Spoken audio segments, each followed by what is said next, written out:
Sa isang portal, pinag-uusapan ng mga tsismosang kapitbahay ang tungkol sa bagong health regimen ni Casey Concepcion. Ibinahagi kasi ng aktres ang kanyang IG, ang cold little plunge o paglublob niya sa malamig na tubig.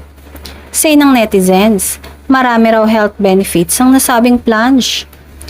Isa na rito ang mabilis na pagpayat.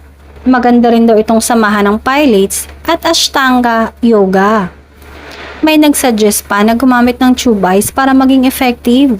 May mga nagmamaldita namang iniintriga ang aktres na di umano'y gaya-gaya kay Kim Chiu na naging viral din ang paglublob sa yelo nang sumailalim ito sa ice cold bath.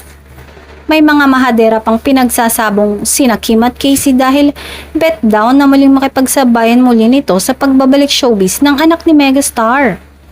Matatanda ang bago pa na chikang magjowa umano ang Kim Pao ay nagkaroon ng short-lived relationship sina Paula at Casey. Ito ang ilang komento hinggil sa dalawa. Kaloka, bet atang sabayan ng ex ni Paulo. At least si Pao, sinabayan si Kim.